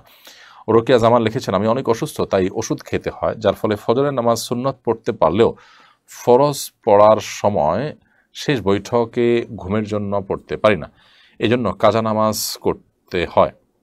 আদায় করতে হয়। আমার করণীয় কি? আমার অনেক কষ্ট লাগে এর জন্য। বোন রোকেয়া জামান, আমরা আপনার জন্য দোয়া করি, আল্লাহ রাব্বুল আলামিন আপনাকে পরিপূর্ণ শেফায়ে কামরা যারা দান করেন, আপনি পরিপূর্ণ সুস্থতা যেন নসিব করেন, আমরা সেই দোয়া রব্বে করিমের কাছে নিবেদন করছি। আর ফজর নামাজের সুন্নত আপনি পড়তে পারেন, ফরজের শেষ বৈঠকে ঘুম চলে আসে, এরকম যদি হয় তাহলে প্রয়োজনে আপনি ফরজের সুন্নত পড়ার পর একটু গ্যাপ দিয়ে তারপরে ফরজ পড়বেন, সুন্নত পড়ার পর ফজর নামাজের, এরপরে ফরজটা পড়বেন একটু গ্যাপ দিয়ে, অর্থাৎ ঘুম এসে গেলে আবার উজু করে নিয়ে আপনি এরপরে ফজর নামাজ পড়বেন। শুধুমাত্র এইটুকু অজুহাতে আসলে কাজা করার সুযোগ নেই যে আপনি সুন্নত পড়ছেন, পড়ে ফজর আপনার শেষের দিকে আপনার ঘুমিয়ে পড়েন, তাহলে একটু গ্যাপ দেন, একটু গ্যাপ দিলে তারপরে 2 রাকাত আপনি টানা পড়তে পারতেছেন, তাহলে 2 রাকাত করে আপনি একটু সময় নিয়ে তারপর আবার পড়েন নতুন করে এনার্জি নিয়ে। এবং এমনকি যদি বৈঠকে ঘুমিয়েও পড়েন তাতে কিন্তু আপনার নামাজ ভঙ্গ হবে না, অজু ভঙ্গ হবে না, বরং ওই অবস্থায় আপনি নামাজ পড়বেন। হ্যাঁ, এত বেশি ঘুমিয়ে যদি পড়েন যে আপনি ভেঙে পড়ে যান বৈঠক থেকে, তাহলে অজু ভঙ্গ হবে, তাহলে কিন্তু আপনার অজু ভঙ্গ হবে না। তাহমিদা তানু আপনি লিখেছেন, আমার বিয়ের বয়স 5 বছর, আমার কোনো বাচ্চা নেই, কি আমল করলে বাচ্চা হবে? বোন তাহমিদা, আল্লাহ তাআলা আপনার বিয়ের ব্যবস্থা করে দিন, আমরা দোয়া করি। বিয়ের বয়স তো 5 বছর হয়েছে কিন্তু বাচ্চা কাচ্চা নেই, আপনি আল্লাহ তাআলার কাছে সাধারণভাবে ইব্রাহিম আলাইহিস সালাম, যাকারিয়া আলাইহিস সালামের যে দোয়া সেটি পাঠ করবেন, রব্বি হাবলি মিনাস সলিহিন, রব্বি হাবলি মিন লাদুনকা যুররিয়াতান তাইয়্যিবাহ ইন্নাকা সামিউদ দুআ, এই জাতীয় দোয়া যেগুলো আল্লাহ তাআলার কাছে যেগুলোর মাধ্যমে নিবেদন করে ইব্রাহিম আলাইহিসসালাম এবং আল্লাহ নবী জাকারিয়া আলাইহিসসালাম এবং ইব্রাহিম আলাইহিসসালাম তারা উভয়ে আল্লাহর কাছে সন্তান লাভ করেছেন, ঠিক একইভাবে আপনি আল্লাহ সুবহানাহু ওয়া তাআলার কাছে এই সমস্ত দোয়ার মাধ্যমে সন্তান লাভ করার জন্য চেষ্টা করতে পারেন। এর বাইরে একটা জিনিস আমাদের মাথায় রাখতে হবে যে আল্লাহ রাব্বুল আলামিন কাউকে যখন আল্লাহ রাব্বুল আলামিন সন্তান দেন না, তখন এটা তার জন্য আল্লাহর তরফ থেকে একটা পরীক্ষা। তিনি এই পরীক্ষা উত্তীর্ণ হওয়ার জন্য আপ্রাণ চেষ্টা করবেন এবং সচেষ্ট থাকবেন যে তিনি আল্লাহ সুবহানাহু ওয়া তাআলার ফয়সালাকে মেনে নেবেন। সন্তান এমনভাবে হলো যে সন্তান আসলে আমার কাঙ্ক্ষিত না বা কাম্য না, তাহলে সেটা আমাদের কারোর কাছেই সেটা ভালো লাগার কথা নয়। তো সেই জায়গা থেকে আমাদের একজন মুসলিম হিসাবে সবসময় আমাদের সচেষ্ট থাকতে হবে যে আল্লাহ সুবহানাহু ওয়া তাআলার ফয়সালা আমরা সন্তুষ্ট হব। মোহাম্মদুল হাসান আপনি লিখেছেন, পশু জবাইয়ের পর নিস্তেজ হওয়ার আগে চামড়া খসানো বা অন্য কোনো অঙ্গ কাটা যাবে কিনা? অবশ্যই যাবে না। এই জিনিসটি খুবই গর্হিত কাজ। কোরবানির সময় দেখা যায় যে পশুর রূহ পরিপূর্ণ, প্রাণ পরিপূর্ণভাবে বের হয়ে নিস্তেজ হওয়ার আগেই অনেক সময় কসাইরা তার রগ কেটে দেয় যাতে করে আগে তাড়াতাড়ি করে প্রাণ বের হয়, এবং এই অবস্থা অনেকে চামড়া ছেলা শুরু করে দেয়, এখন নড়াচড়া রয়েছে। এটি অত্যন্ত গর্হিত কাজ। নবী করিম সাল্লাল্লাহু আলাইহি সাল্লাম বলেছেন, ইন্নাল্লাহা কাতাবাল ইহসানা আলা কুল্লি শাই, আল্লাহ তাআলা প্রত্যেকটা বস্তুর প্রতি ইহসান করাটাকে আবশ্যক করে দিয়েছেন, ফরজ করে দিয়েছেন। এমনকি তোমরা যখন কোনো পশু জবাই করবে তখন তার ছুরি বা চাকু ভালো করে ধার দিয়ে নেবে যাতে করে প্রয়োজন ছাড়া তাকে কষ্ট দিতে না হয়। এই জন্য আমাদের উচিত হবে যত বেশি সম্ভব পশুর কষ্ট কম হয় সেই চেষ্টা করার। বিধায় আগে থেকে, অর্থাৎ পরিপূর্ণ নিস্তেজ হওয়ার আগে থেকে আপনি চামড়া খসানো শুরু করে দিলেন, সে কাজগুলো গর্হিত কাজ এবং গুনাহের কাজ, অন্যায় কাজ, সে কাজ করা উচিত নয়। এরপর আচিয়া খাতুন লিখেছেন, 4 রাকাত ফরজ সালাতে ভুলবশত 2 রাকাতে সালাম ফিরিয়ে ফেললে করণীয় কি? 4 রাকাত ফরজ সালাতের দ্বিতীয় রাকাতে যদি আপনি সালাম ফিরিয়ে ফেলেন, যদি মনে পড়ে যে আমি ফরজ সালাতে আসি, জোহরে আসি, আসরে আসি কিংবা এশায় আসি, 4 রাকাত বিশিষ্ট, অথচ আমি দ্বিতীয় রাকাতকে চতুর্থ রাকাত মনে করে সালাম ফিরিয়ে ফেলেছি বা শেষ রাকাত মনে করে সালাম ফিরিয়ে ফেলেছি, তাহলে সাথে সাথে উঠে যেতে হবে। সালাম ফিরিয়ে ফেলেছেন, তৎক্ষণাৎ মনে পড়েছে, আপনি উঠে যাবেন, উঠে আর 2 রাকাত সালাত আদায় করে তারপরেই আপনি সেজদায় তারপরে শেষে সেজদা সাহু দিবেন। আর যদি সালাম ফিরে ফেলার পর আপনি কথাবার্তা বলা শুরু করেছেন বা উঠাউঠি হাঁটাহাঁটি করে ফেলেছেন, তারপরে মনে পড়ে, তাহলে আপনাকে ওই সালাতটি নতুন করে আদায় করতে হবে। এমডি জাহিদুল ইসলাম লিখেছেন, গান শোনা কতটুকু হারাম? গান শুনলে কি ইমান ভঙ্গ হবে? ভাই জাহিদুল ইসলাম, গান শোনা হারাম। হারাম আবার কতটুকু, অর্থাৎ হারামের মধ্যে কম বেশি হয় না, আসলে হারাম হারামই। তবে হারামের মধ্যে কিছু আছে খুব জঘন্য হারাম, আকবরুল কাবায়ের বা কাবিরা গুনার ভিতরে সবচেয়ে বড় কাবিরা গুনাহ, সেটা ভিন্ন বিষয়। তবে হারাম যেগুলো সেগুলো সবগুলোই নিষিদ্ধ এবং সেগুলো করলে মানুষ জাহান্নামে যাওয়ার উপযুক্ত হয়, শাস্তির উপযুক্ত হয়। তো এই জন্য গান শোনাটা সেরকম অপরাধ। নবী করিম সাল্লাল্লাহু আলাইহি ওয়াসাল্লামের বহু হাদিস রয়েছে এই প্রসঙ্গে, যে হাদিসগুলো পরিষ্কার করে আমাদেরকে নিশ্চিত করে যে গান, বাদ্যযন্ত্র এগুলো মুসলমানদের জন্য জায়েজ নয়। শয়তানের সাথে এগুলোর সম্পর্ক অত্যন্ত সুনিবিড়। বিশেষ করে হেভি মেটালের যে গান হয় এবং আপনার বাদ্যযন্ত্রের ব্যবহারে যে গান হয়, আপনারা দেখবেন পৃথিবীতে যারা শয়তান পুজো করে, যারা শয়তানের পূজারী, যারা পৃথিবীর বিভিন্ন দেশে কিন্তু তারা আছে, পশ্চিমা দেশগুলোতে একটু বেশি। অতি সম্প্রতি ইরানে এরকম কিছু মানুষ গ্রেপ্তার হয়েছে এবং বিচারের মুখোমুখি হয়েছে, আপনারা জানেন। তো তাদের যে উপাসনার পদ্ধতি আপনি একটু ঘাঁটলেই দেখবেন যে তাদের উপাসনাতে কিন্তু গান, বাদ্যযন্ত্র এগুলো হলো তাদের উপাসনার পদ্ধতি, অর্থাৎ এগুলোর মাধ্যমে তারা উপাসনা করে থাকে, অর্থাৎ শয়তান এর সাথে মানুষ কানেক্টেড হয়। তো মানুষের ইমানের ক্ষতি হয়, মানুষের আত্মার ক্ষতি হয়, ভেতরগত ক্ষতির মুখোমুখি হন মানুষ যখন মানুষ এই গান, বাদ্যযন্ত্র এগুলোতে লিপ্ত হন। তবে এর ফলে ইমান ভঙ্গ হবে না। যদি কারোর মধ্যে অপরাধ বোধ থাকে, তিনি যদি মনে করেন যে আমি অন্যায় করছি, আল্লাহ আমাকে মাফ করে দিন, তাহলে তার ইমান ভঙ্গ হবে। আর যদি তিনি এই বিধানকে অস্বীকার করেন, এটাকে ডিনাই করেন, তাহলে সেক্ষেত্রে কোরআনকে তিনি যদি ডিনাই করতে চান, তাহলে সেক্ষেত্রে ইমান ভঙ্গ হতে পারে। সূরা লোকমানের যথাসম্ভব যতটুকু মনে পড়ে, সূরা লোকমানের 6 নম্বর আয়াতে মূলত লাহওয়াল হাদিস কেনার ব্যাপারে বর্ণনা করা হয়েছে। এখানে লাহওয়াল হাদিস বলতে কি বোঝানো হয়েছে? বিশ্ববিখ্যাত তাফসীর কারক এবং কোরআন সবচেয়ে বেশি বুঝেছেন, যিনি নবী করিম সাল্লাল্লাহু আলাইহি ওয়াসাল্লামের দোয়া ছিল কোরআন যেন কোরআনের জ্ঞান তাকে আল্লাহ তাআলা দান করেন, সেই সাহাবী আব্দুল্লাহ ইবনে আব্বাস রাদিয়াল্লাহু তাআলা আনহু।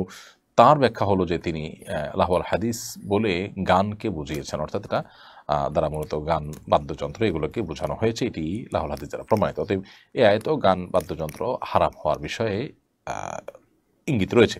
আর পরিষ্কার হাদিস তো রয়েছেই, বুখারীর একটা হাদিস রয়েছে, নবী সাল্লাল্লাহু আলাইহি ওয়াসাল্লাম বলেছেন বয়সুলি উকসুল মাজামির, বাদ্যযন্ত্র এগুলোকে ভেঙে ফেলার জন্য, অর্থাৎ এগুলোকে দূরীভূত করবার জন্য, সমাজকে এগুলো থেকে মুক্ত করবার জন্য আমাকে আল্লাহ তাআলা পাঠিয়েছেন।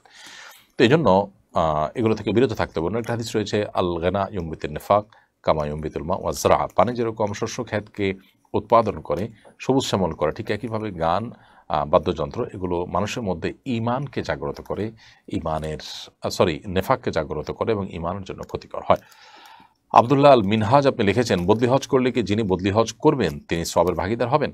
যিনি বদলি হজ করছেন তিনি একজন মানুষের হজ হয়ে যাচ্ছে, তার জন্য তিনি সহযোগিতা করছেন, এই উদ্দেশ্যে যেহেতু হজ করছেন, তাতে মূল হজের সওয়াবটা বদলি হজ যার পক্ষ থেকে হবে তিনি পেলেও যিনি বদলি হজটা করে দিচ্ছেন আল্লাহ তাআলা তাকেও মাহরুম করবেন না, কারণ তিনি চেষ্টা করছেন, তিনি নেকামল করার জন্য কসরত করছেন, বিধায় তাকে আল্লাহ রাব্বুল আলামিন একেবারে মাহরুম করবেন না যে তিনি কোনো সওয়াব পাবেন না, তিনি আপনার এত পরিশ্রম করবেন তার পরিশ্রমটা একবার অর্থহীন হবে, এটা সেরকম না। তিনি যে একজন মানুষের হজ করে দিচ্ছেন এটা তো ইবাদত, একজন ইবাদত করতে সহযোগিতা করছেন, অতএব অবশ্যই আল্লাহ তাআলা তাকে বিনিময় দান করবেন।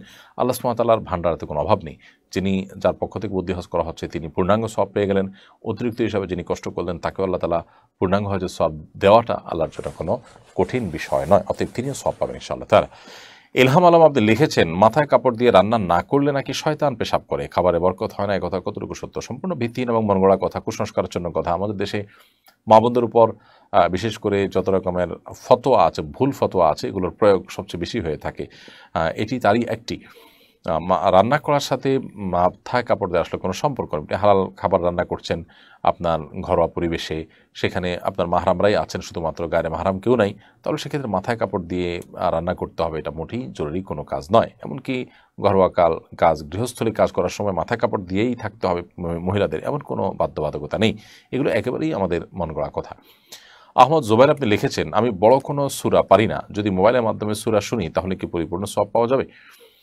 অবশ্যই আপনি কোরআন কারীমের তেলাওয়াত যদি শুনেন, সেটা মোবাইলে হোক আর অন্য কিছুতে হোক, অবশ্যই সওয়াব লাভ করবেন। তবে নিজে তেলাওয়াত করলে যেমন সওয়াব হয়, শুনলেও সওয়াব হয়, সেই শোনাটা যদি লাইভ শোনা হয় সেটা অধিকতর উত্তম হয়, অধিকতর ইফেক্টিভ হয়, এটা বলাই বাহুল্য। তবে রেকর্ডেড তেলাওয়াতও যদি আপনি মোবাইলে ইত্যাদিতে শুনেন তাতেও ইনশাআল্লাহ সওয়াব পাবেন।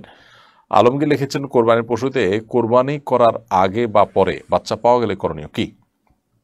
কোরবানির পশু জবাই করার পর যদি বাচ্চা পাওয়া যায় তাহলে ওই পশু ওই বাচ্চা সহকারেই জবাই করে দিতে হবে, এবং এরপর জবাই করা পশু আর বাচ্চা সেটা আপনার খেতে মনে চাইলে খাবেন, না খেতে মনে চাইলে না খাবেন, কিন্তু জবাই করে দিবেন। কারণ যখন কোনো প্রাণ আল্লাহর রাহে কোরবানি করার নিয়ত করা হয় তখন সেই প্রাণের আংশিক আপনার জবাই না করার কোনো সুযোগ নেই, আর এই পশুটা আংশিক আপনার প্রাণের মতোই এই বাচ্চাটা, তো যার কারণে সহজ জবাই করে দিবেন। বাহ্যিকভাবে মনে হতে পারে এটা অমানবিক ইত্যাদি, আসলে মানবিক অমানবিক তো আমাদের বিবেক দিয়ে যদি আমরা নিরূপণ করি তাহলে সেটা ভুল হবে, বরং এটি ন্যস্ত করতে হবে আল্লাহ তাআলার উপর।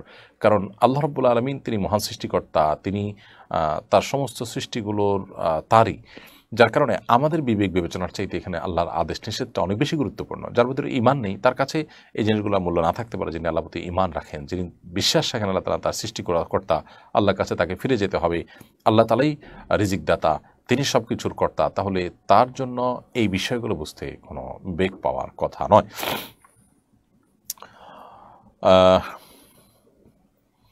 এমডি মাসুম বাদশা আপনি লিখেছেন, হিজতুল মুসলিম বইয়ের সকাল সন্ধ্যার দোয়াগুলো কোন সময় পড়া উত্তম?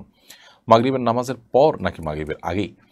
হিজতুল মুসলিম বইয়ের সকাল সন্ধ্যার দোয়াগুলো এগুলো আমরা যখন পড়ব সেটা সকালের দোয়াগুলো আমরা সকালে ফজরের আগেও পড়তে পারি, আবার চাইলে ফজরের পরেও পড়তে পারি, আর সন্ধ্যার দোয়াগুলো আমরা আসরের পর থেকে নিয়ে রাতের প্রথমাংশ পর্যন্ত, এশা পর্যন্ত, এশার রাতের 1/3 পর্যন্ত আমরা পড়তে পারি।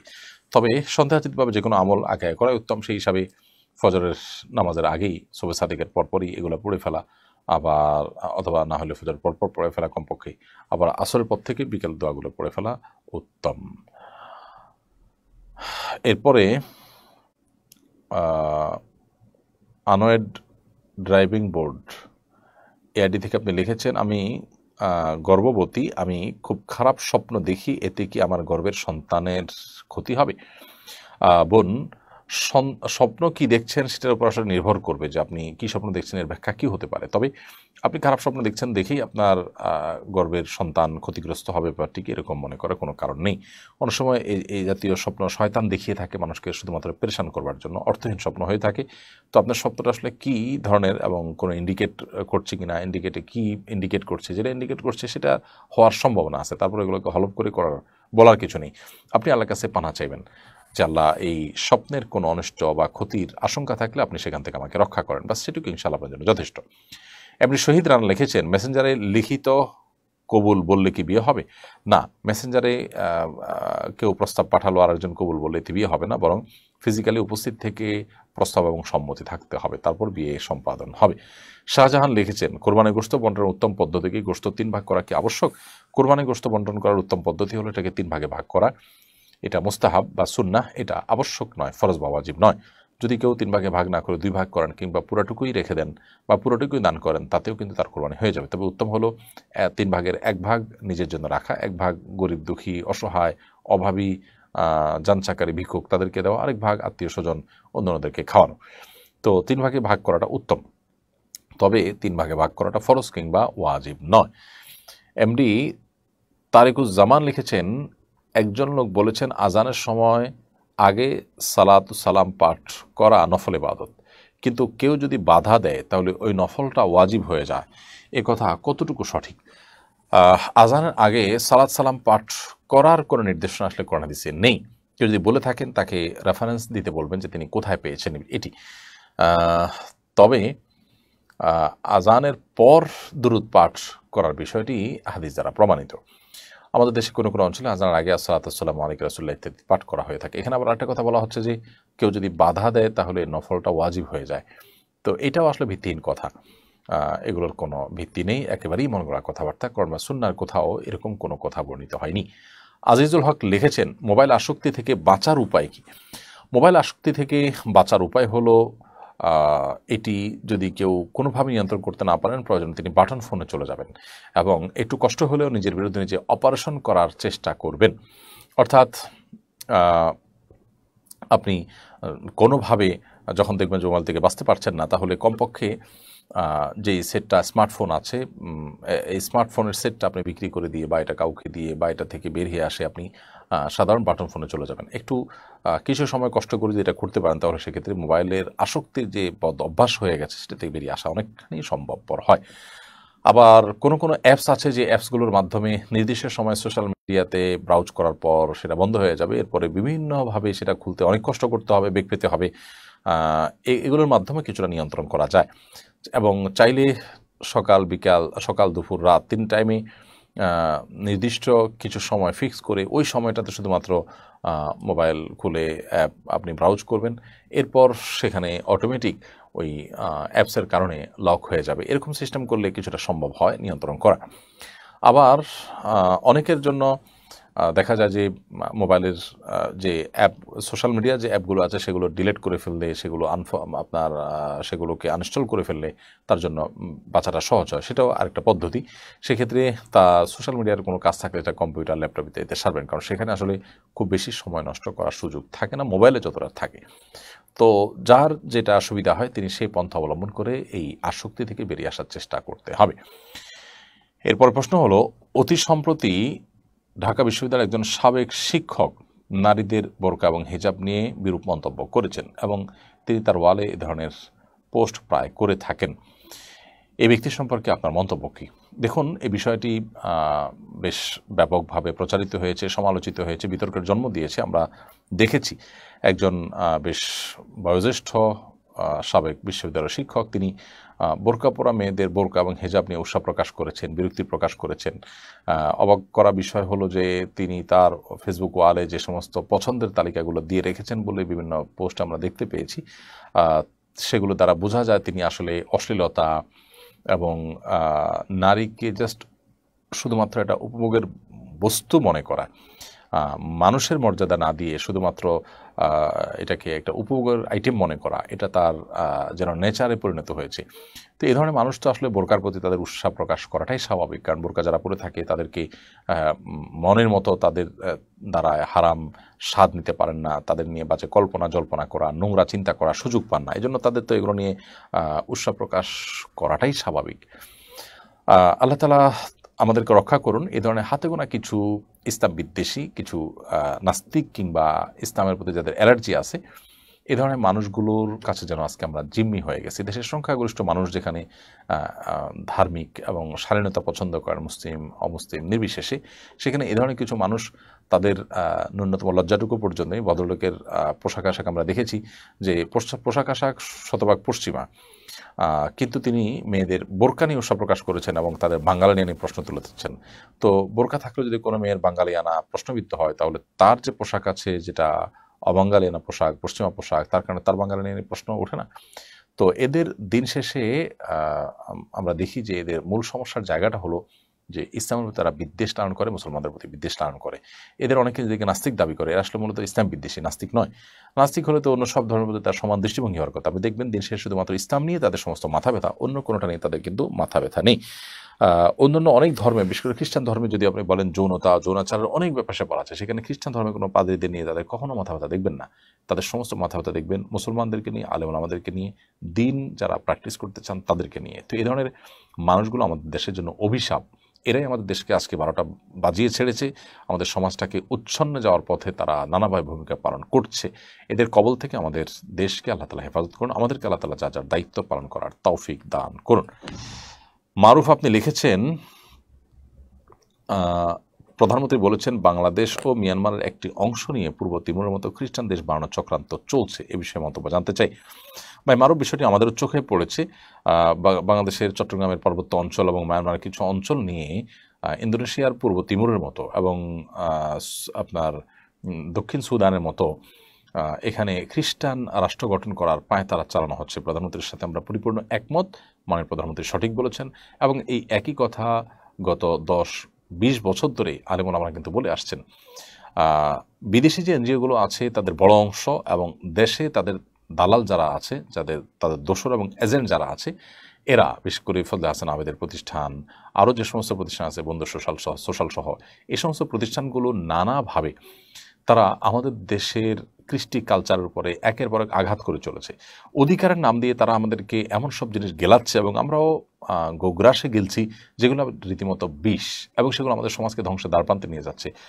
সেক্স এডুকেশনের নামে আমাদের তরুণদের, আমাদের কিশোরদের স্বভাবজাত লজ্জা তারা দূর করে দিচ্ছে। অতি সম্প্রতি আমরা দেখছি একজন ব্রিটিশ মন্ত্রী রীতিমতো শিশুদেরকে যৌনশিক্ষা দেওয়ার বিরুদ্ধে বক্তব্য রেখেছেন এবং এর যে ভয়াবহ ক্ষতি তারা ইতোমধ্যে নিজের চোখে দেখতে পাচ্ছেন, সেটি তারা আঁচ করে এর বিরুদ্ধে তারা কথা বলা শুরু করেছেন। তো আমরা যারা অতি আধুনিক হয়ে নতুন পাগল সাজতে চাচ্ছি, পুরান পাগল যারা, তাদের অবস্থাই ভয়াবহ, ত্রাহি অবস্থা। সেখান থেকে আমাদের শিক্ষা গ্রহণ করা উচিত। এরা আমাদের সমাজে মেয়েদের যে আপনার মাসিক, তাদের প্যাড কেনার ব্যাপার আছে, এই বিষয়গুলোকে তারা ট্যাবু আখ্যায়িত করে সেগুলোকে ভাঙার জন্য তারা আহ্বান করছে। সহজাত যে লজ্জা সেটা চলে গেলে সেখান থেকে আসলে ভালো কিছু আশা করা যায় না। এখন আমরা দেখি যে উন্নত পৃথিবীর স্কুল পর্যায়ে ছেলেমেয়েরা, কিশোরীরা তারা অবাধ যৌনাচারে লিপ্ত হয়ে যাচ্ছে এবং ভয়াবহ একটা অবস্থা বিরাজ করছে। পরিবারগুলো ভেঙে ধ্বংস হয়ে যাচ্ছে, খানখান হয়ে যাচ্ছে, ছেলেমেয়েরা ডিপ্রেসড হয়ে যাচ্ছে, কারণ সময়ের আগে থেকে তারা যখন এই সমস্ত বিষয়ে অভ্যস্ত হয়ে যায়, প্রচণ্ড ডিপ্রেশন তাদেরকে একটা পর্যায়ে ঝেঁকে বসে এবং তারা পৃথিবীর উন্নত দেশে বাসিন্দা হওয়া সত্ত্বেও তারা কিন্তু আত্মহননের পথে পা বাড়ায় এবং ডিপ্রেশন থেকে তারা কোনোভাবে রক্ষা পাচ্ছে না। অতএব আমাদের তরুণদেরকে, আমাদের যুবকদেরকে, আমাদের কিশোরদেরকে যৌনশিক্ষার নাম দিয়ে তাদের স্বভাবজাত লজ্জাকে ভেঙে ফেলা, এটা একেবারেই অপ্রয়োজনীয় কাজ। যতটুকু তাদের এ বিষয়ে ধারণা নেওয়া দরকার ততটুকু বাবা মা ঘরোয়া পরিবেশে তাদেরকে দেবেন, এটুকুই যথেষ্ট। এর বাইরে আমরা দেখতে পাচ্ছি তারা আমাদের সমাজে বিবাহ বিরোধী সম্পর্ককে সহজীকরণের জন্য নাটক সিনেমার মাধ্যমে, বিভিন্ন মাধ্যমে আপনি দেখবেন যে তাদের বিভিন্ন কোম্পানিগুলো আছে, যারা ইউনিলিভারের কথা আমরা বলতে পারি, ক্লোজ আপের কথা বলতে পারি, যারা বেহায়াপনা এবং অশ্লীলতাকে প্রমোট করার জন্য তারা যত রকমের আয়োজন আছে সব করবে। এই জাতীয় যত নাটক সিনেমা আছে সবগুলোর স্পন্সর তারা হয় এবং এই জাতীয় ক্যাম্পেইনগুলো তারা করে থাকে সাধারণত। অতি সম্প্রতি আমরা দেখেছি যে সমকামিতা প্রতিষ্ঠা করার জন্য এরা অনেক সুদূর প্রসারের পরিকল্পনা নিয়ে যুগ যুগ ধরে কাজ করে যাচ্ছেন এদেশে। এবং বিশেষ করে একেবারে খুব নিকট অতীতে আমরা দেখেছি যে পাঠ্যপুস্তকগুলোতে তারা নানাভাবে সরকারকে ভুল বুঝিয়ে বিভ্রান্ত করে এখানে তাদের সে সমস্ত কিস্তি খেলগুলো তারা প্রবেশ করিয়ে দিয়েছে। অতএব এরাই আমাদের এই দেশটাকে আস্তে আস্তে ধ্বংস করে আগ্রাসন চালিয়ে সেটাকে দখল করতে চায়, এটি বুঝতে আর আমাদের বাকি নেই। তবে জনগণকে জাগাতে হবে এবং সচেতন হতে হবে এই সমস্ত বিষয় সম্পর্কে। আল্লাহ তাআলা আমাদের দেশের স্বাধীনতা সার্বভৌমত্বকে রক্ষা করুন। পাহাড়ি অঞ্চল এবং অন্যান্য জায়গা ইসলাম প্রচার করার অনেক সময় কষ্টকর হয়ে যায়। এক শ্রেণীর অসাধু মানুষ যারা এই সমস্ত বিদেশি এনজিওগুলোর দালালের ভূমিকা অবতীর্ণ, তাদের কারণে তাদেরও মুখোন্মোচন করতে হবে। এবং সেই সাথে ওলামা একরাম তারা যে দেশপ্রেমিক, তারা যে দায়িত্বশীল, তারা যে চৌকস, তারা যে সতর্ক করেছেন আগে থেকে, সেটির বাস্তবতা মাননীয় প্রধানমন্ত্রীর কথার মাধ্যমে আবারও প্রকাশ পেল। এমনি টিপু সুলতান আপনি লিখেছেন, সংসার সবসময় সুখ অসুখ বিপদ আপদ লেগেই থাকে, এ থেকে মুক্তির উপায় কি? সংসারে বিপদ আপদ লেগে থাকলে সেখান থেকে মুক্তি লাভের জন্য কখনো কখনো ঘর পরিবর্তন করলে, বাসা পরিবর্তন করলে আল্লাহ সুবহানাহু ওয়া তাআলা হেফাজত করেন। আর এমনিতে সবাই আল্লাহর কাছে তওবা করবেন, ইস্তেগফার করবেন, কোনো গুনাহের সাথে সম্পর্ক থাকলে সেখান থেকে বেরিয়ে আসার চেষ্টা করবেন। সালমা আলম আপনি এডি থেকে লিখেছেন, আমার মা 4 বছর ধরে বিছানায় পড়া। তিনি আগে মাজারে যেতেন, ফকিরের কাছে যেতেন, তার কোনো সূরা মনে নেই। আমার মাকে কিভাবে তালকিন দিতে পারি বলবেন প্লিজ। ভাই সালমান, বোন সালমান সরি, আপনার প্রশ্ন উত্তর হলো যে আপনার মা যিনি অসুস্থ বিছানায় আছেন, যদি মরণাপন্ন মনে হয় তার কানের কাছে তিনি শুনতে পান এভাবে কালিমায়ে শাহাদা পাঠ করবেন, আশহাদু আল্লা ইলাহা ইল্লাল্লাহ ওয়া আশহাদু আন্না মুহাম্মাদান আবদুহু ওয়া রাসূলুহু, এভাবে পাঠ করবেন তাকে শুনিয়ে শুনিয়ে। জাস্ট এটুকুকেই তালকিন বলা হয়। এর বাইরে তাকে পড়ার জন্য চাপাচাপি করে এটা তালকিন নয়, বরং সেটা নিষিদ্ধ। মমিনুল সাগর আপনি লিখেছেন, ঘুমানোর সময় বালিশের পাশে ফোন রেখে ঘুমালে অনেক অসুখ হয়, কিন্তু আমি তো অ্যালার্মের জন্য মোবাইল সাথে রাখি ফজর নামাজ পড়ার জন্য, এখন আমার করণীয় কি? প্রথমত অ্যালার্ম ঘড়ি কিনতে পারেন আপনি। দ্বিতীয়ত হলো যে মোবাইল একবারে সাথে রাখা জরুরি না, বরং অ্যালার্মের দ্বারা যে আপনার ঘুম যেন ভাঙে তার জন্য মোবাইল একটু দূরে রাখাটা বেশি উপযোগী। কাছে থাকলে অনেক সময় বন্ধ করে আবার ঘুমিয়ে পড়ে মানুষ, যার কারণে একেবারে কাছে না রেখে দূরে রাখাটাই হলো না দিক থেকে উত্তম। কাছে রাখলে অনেক সময় টিপাটিপি করে অনেক সময় নষ্ট হয়। এমডি আসিফ হোসেন আপনি আমাদের ইউটিউব চ্যানেলে লিখেছেন, নতুন বিয়ের পর বাবা মা ও ভাইদের সাথে একসাথে থাকবো নাকি আলাদা থাকবো, কোনটা সুন্নাহ হবে? এটা আসলে নির্ভর করবে আপনার পারিবারিক অবস্থার উপরে। আমাদের এই অঞ্চলে যেহেতু একসাথে থাকার কালচার রয়েছে, একসাথে থাকলে যদি পর্দা প্রসিতার অসুবিধা না হয় সেরকম সিস্টেম যদি থাকে, তাহলে বরং একসাথে থাকাটাই উত্তম, বা আমাকে সন্তুষ্ট করে। এবং স্ত্রীর প্রাইভেসি, তার জন্য পৃথক থাকার ব্যবস্থা, তার প্রাইভেসি বা তার ব্যক্তিগত বিষয়গুলোকে পরিপূর্ণভাবে নিশ্চিত করা, এর মাধ্যমে যদি একসাথে থাকতে পারেন আপনি থাকতে পারেন। যদি সেখানে কোনো প্রকার অসুবিধা তৈরি হয়, পর্দাতে অসুবিধা তৈরি হয়, তাহলে সেক্ষেত্রে পৃথক থাকাটাই উত্তম। এরপরে ড্যানিয়েল ম্যাক আইডি থেকে আপনি লিখেছেন, ফরজ গোসল শেষে মাথা মোছার সময় মনে সংশয় হলো এই অংশে বোধহয় পানি লাগেনি, আমি আবার ওই অংশে পানি দেই, তারপর আবার পা ধুয়ে নেই, আমার গোসল হয়েছে কিনা? ফরজ গোসলের শেষে যদি আপনার মনে হয় যে কোনো একটা অংশে পানি লাগেনি, আপনি সেখানে পানি দিয়ে দিতে পারেন, কোনো অসুবিধা নেই, এবং শেষে পা ধুয়ে নিতে পারেন, কোনো অসুবিধা নেই, গোসল হয়ে যাবে। তাবাসসুম পায়েল আপনি আমাদের ইউটিউব চ্যানেলে প্রশ্ন করেছেন, হঠাৎ করে প্রচণ্ড রাগ সৃষ্টি হয় কারণে বা অকারণে, আমার এই রাগের দরুন আমার পরিবারের মানুষ অনেক কষ্ট পায়, পরে আমার একই কারণে অনেক আফসোস হয়, অতএব রাগ কন্ট্রোলের উপায়গুলো যদি বলতেন। রাগ নিয়ন্ত্রণ করার জন্য প্রথমত যখন রাগ ঝেঁকে বসবে তখন আউযু বিল্লাহি মিনাশ শাইতানির রাজিম পাঠ করবেন। বসা অবস্থা থাকলে শুয়ে যাবেন এবং দাঁড়ানো অবস্থা থেকে বসে যাবেন, এবং বাসা থাকলে প্রয়োজনে বেরিয়ে যাবেন। কোনো কিছুর আগে চোটে বলতে চাইলে একটু সবর করে অন্য কোনো কাজ করে পরে বলার চেষ্টা করবেন। এগুলোতে ইনশাআল্লাহ রাগ নিয়ন্ত্রণ হয়ে যাবে, এবং হাদিস দ্বারা এগুলো সমর্থিত এই টিপসগুলো। লুৎফুর রহমান লিখেছেন, জীবিকা নির্বাহের টেনশন এখনকার যুবকদের নিত্যদিনে ঘটনায় পারে, কিছু বলুন। আখিরাতে বিশ্বাসী মানুষ জীবিকার জন্য টেনশন করে ডিপ্রেসড হয়ে যাবেন, এটা আসলে তার ইমানের সাথে যায় না। দুনিয়াতে খুব সংক্ষিপ্ত জীবন, দেখতে দেখতে পার হয়ে যাবে। যত কষ্টই হোক, এর চাইতে কষ্টে থাকা মানুষ পৃথিবীতে আছে, তাদের দিকে তাকালে কষ্ট নিজের কিছুটা হলেও লাঘব হয়। বিধায় যান বাঁচাবার মতো আপনার রিজিক বা জীবিকা এটুকু সংগ্রহ করা আসলে খুব কঠিন কোনো কাজ নয়। হ্যাঁ, সামাজিক মর্যাদা, সামাজিক অবস্থান, অন্য 10 জনের সাথে তাল মিলিয়ে থাকা, এটা অনেক সময় কষ্টকর হয়ে যায়। তো আমাদের দৃষ্টিভঙ্গিটা যদি আমরা পাল্টাতে পারি, তাহলে অনেক ক্ষেত্রে আমাদের দুঃখ দুর্দশা কাটানো সম্ভবপর হবে। রাহাত চৌধুরী আপনি লিখেছেন, ইন্ডিয়া আসাম থেকে আপনার লাইভ শুনে অনেক কিছু শিখতে পেরেছি, আলহামদুলিল্লাহ। দোয়া করবেন যেন আমল করতে পারে, আল্লাহ তাআলা আপনাকে আমল করার তৌফিক দান করুন। ভালো লাগলো আপনার কথা শুনে জেনে যে আপনি আমল করার চেষ্টা করেন এবং শুনে থাকেন। রাহাত চৌধুরী আহসানুল্লাহ সাকিব লিখেছে, আমি বিবাহ করতে চাই, এমন কোনো আমল আছে কিনা যা করলে দ্রুত বিবাহ হবে? আল্লাহ তাআলার কাছে দোয়া করতে থাকবেন, চেষ্টা অব্যাহত রাখবেন, আয় উপার্জন করবেন, আপনার জায়গা থেকে আপনি চেষ্টা করবেন, স্বাভাবিকভাবে দোয়া করবেন আল্লাহ যেন আপনার চরিত্র হেফাজতের জন্য দ্রুততম সময় বিবাহের ব্যবস্থা করে থাকেন। দোয়া কবুলের সময়গুলোতে স্পেশালি নামাজের পর, তাহাজ্জুদের সময়, জুমার দিন আসরের পর স্পেশালি আল্লাহ তাআলার কাছে হাত তুলে দোয়া করতে পারেন। শামীম আহমদ সলিমগঞ্জি আপনি লিখেছেন, স্ত্রীর ইন্তেকালের পর স্বামীর জন্য তার চেহারা দেখা কেমন? স্ত্রীর ইন্তেকাল হলে স্বামী তার চেহারা দেখতে পারবেন, এটা দেখা না জায়েজ নয়। মুনতাসির মোরশেদ নিলয় আপনি লিখেছেন, ছেলে সন্তান নিজের ইচ্ছায় অথবা নিজস্ব কোনো সমস্যার কারণে বিবাহ না করলে বাবা মায়ের হক নষ্ট হবে কিনা? ছেলে সন্তান নিজের ইচ্ছা বা নিজস্ব কারণে যদি বিবাহ করতে না চান, বাবা মার হক নষ্ট হবে না যদি বাবা মার প্রতি তার যে করণীয় আছে সেগুলো তার জায়গা থেকে তিনি করার চেষ্টা করেন। তামান্না আক্তার তানজিন আপনি লিখেছেন, আমার এশার নামাজ একটু দেরিতে মানে 9টা বা 10টার দিকে পড়তে ভালো লাগে, তাতে কি আমার গুনাহ হবে? তবে বাকি 3 ওয়াক্ত নামাজ কখনো দেরি করি না। বোন তামান্না, এশার নামাজ বরং একটু দেরি করি, 1/3 রাতের 1/3 পার হওয়ার সময়টাতে আদায় করা বরং সুন্নাত। নবী করিম সাল্লাল্লাহু আলাইহি ওয়াসাল্লাম বলেছেন, তোমাদের জন্য যদি কষ্টকর আমি মনে না করতাম তাহলে সেক্ষেত্রে এশার নামাজ দেরিতে পড়ার নির্দেশ করতাম। অতএব আপনি 9টা 10টার দিকে এশার নামাজ পড়লে ঠিক আছে, হতে পারে। তবে 1/3 পর দেরি করে যদি আপনি পড়েন তাহলে সেটা অনুত্তম হবে, বিশেষ করে মধ্যরাতের পর পড়লে বেশি অনুত্তম হবে। আপনি রাত 9টার দিকে এশার নামাজ পড়লে সেটা বরং সঠিক আছে। তবে মাগরিবের পরে ঘুমানোটা অনুচিত, আপনি ঘুমিয়ে যদি দেরি করেন সেটা ঠিক হবে না।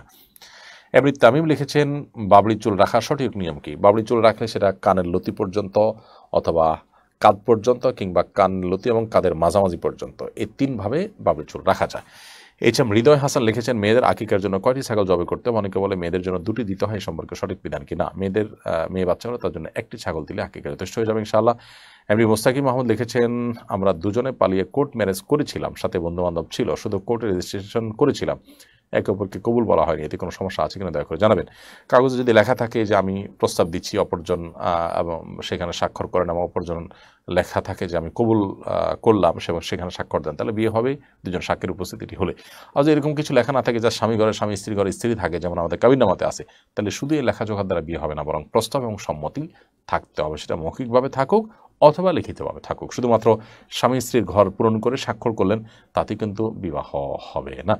প্রিয় দর্শক, দেখতে দেখতে আমরা অনুষ্ঠান একেবারে শেষ প্রান্তে চলে এসেছি এবং অনেকগুলো প্রশ্ন উত্তর দেওয়ার চেষ্টা করেছি আমরা। ইন আসাবতু ফামিন আল্লাহ, যদি সঠিক কিছু বলে থাকি আল্লাহর তরফ থেকে, ওয়াইন আখতাতু ফামিন্না মিনাশ শাইতান, যদি ভুল কিছু বলে থাকি এটা আমার এবং শয়তানের তরফ থেকে। আল্লাহ তাআলা আমাদের সকলকে কোরআন হাদিসের আলোকে আমাদের জীবনকে আলোকিত করার তৌফিক দান করুন। যে কথাগুলো শুনলাম, জানলাম, বুঝলাম, সেগুলো জানলাম, সবাইকে আমল করার তৌফিক দান করুন। জিলহজের প্রথম দশক আসছে, তার জন্য নিজেদেরকে প্রস্তুত করি এবং এবার দ্বিতীয় বৃহত্তর এই মৌসুমে আমরা সর্বোচ্চ ভালো করে উত্তম রূপে অধিক পরিমাণে ইবাদতবন্দি করার চেষ্টা এখন থেকে করার নিয়ত করতে থাকি।